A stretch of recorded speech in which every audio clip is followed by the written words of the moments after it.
कल की चर्चा में हमने सिया राम मैं सब जग जानी चौपाई की हम चर्चा कर रहे थे।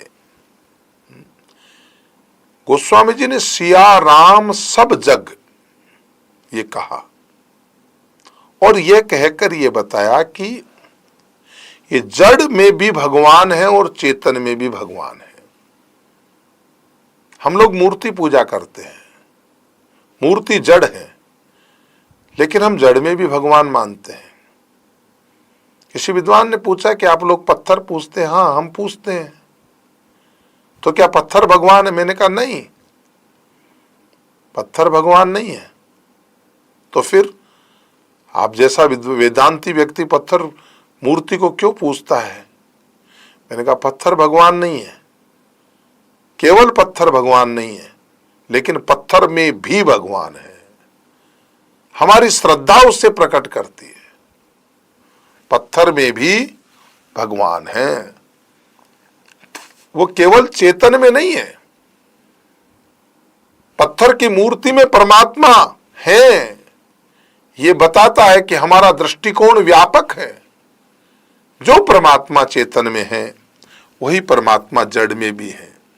जड़ और चेतन सब में लिंग भेद से स्त्री और पुरुष प्राय दो होते हैं, जड़ में भी होते हैं।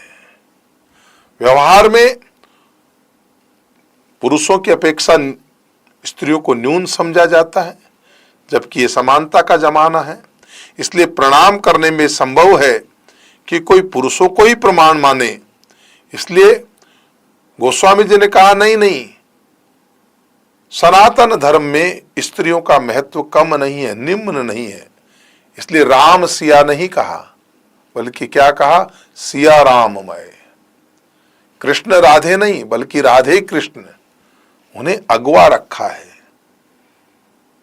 भाव अध्यात्म रामायण के एक श्लोक में लिखा है, लोके स्त्री वाचकम यदत सर्वम जानकी शुभा। लोके स्त्री वाचकम यदत सर्वम जानकी शुभा, पुन्नाम वाचकम यावत सर्वम त्वम ही राघव, तस्मा लोके त्रये देव युवाभ्याम नास्ति किंचन। इसका मतलब क्या होता है?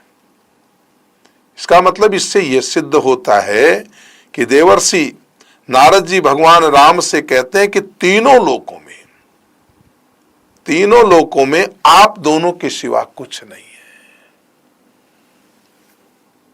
नर और नारी, राम सीता, स्त्रीवाचक जितने भी पदार्थ हैं जो स्त्रीवाचक हैं वो सब मां जानकी है, और जितने भी पुरुषवाचक हैं वो सब राम ही हैं। इसी तरह कहा, सिया राम मैं सब जग जानी, करहूं प्रणाम जोर जुग पानी। अब यहां एक शंका होती है कि महाराज आप चर्चा करते हैं ब्रह्म और जीव की, प्रकृति पुरुष की बातें करते हैं, और तीनों मतों को लें और तीनों मतों को लेकर चर्चा करें, या अथवा ऐश्वर्य, माधुर्य या अपनी उपासना के कारण एक बार से अधिक वंदना करनी थी, तो एक के पीछे दूसरे को कह सकते थे गोस्वामी जी। बीच में आकर क्या कहने की जरूरत पड़ गई? सिया राम मैं सब जग जानी, क्या प्रयोजन था? उसका बढ़िया अच्छा समाधान मानस पीयूष में है कि राम जानकर वंदना की जीवो ब्रह्मेव केवलम। समस्त जन जीव जो है वो केवल ब्रह्म ही है, हार सोना ही है, मुद्रिका सोना ही है। जीववादी मत से जीवमय ब्रह्म की वंदना की, तो पहली वंदना जीवमय, जड़ चेतन सब जीव जत सकल राम मैं जान। उस दोहे में कहा था ना, जड़ चेतन सब जीव जत, तो ये जीवो ब्रह्म है वे केवलम। अब यहां आके क्या कहा? सिया राम मैं सब जग जानी। अरे एक ही बात को कहा इसलिए कह रहे हैं कि सियाराम की वंदना करने के लिए चौपाई बीच में लिखी।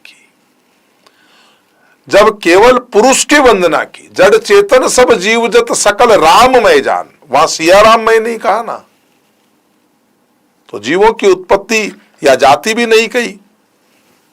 क्यों? क्योंकि केवल ब्रह्म की उत्पत्ति नहीं है।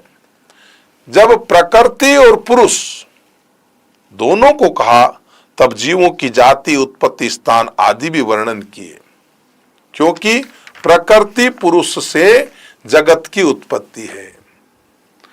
तो सीताराम जी से जगत की उत्पत्ति हुई है। नर और नारी के मिलन से सृष्टि का उत्पन्न हुआ है। इसी से जीवन सीता राममय है।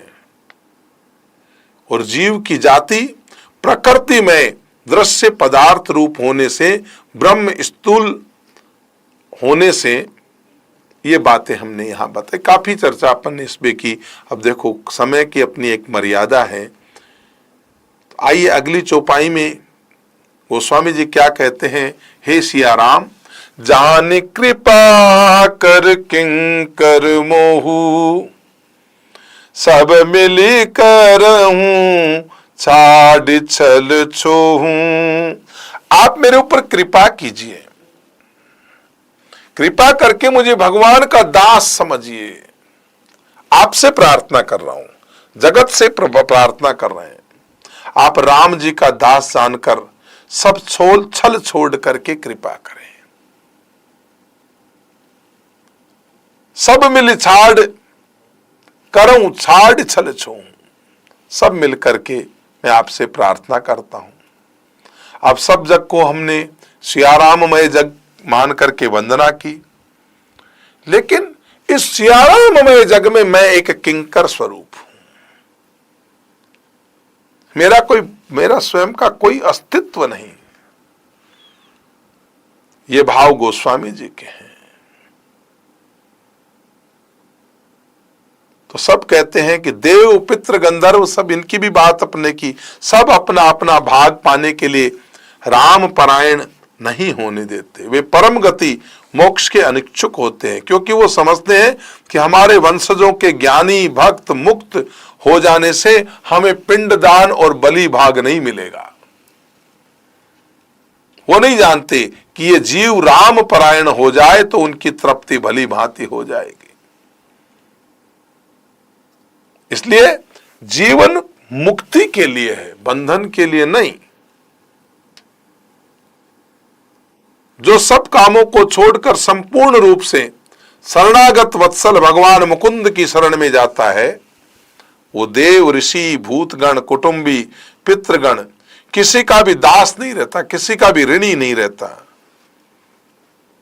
इसलिए सब छल छोड़ दीजिए। जान कृपा कर किंकर मोहू, मैं किंकर हूं, आप सब छल छोड़िए और आगे मैं जो भी कथा कर रहा हूं वो भगवान के निमित्त कर रहा हूं।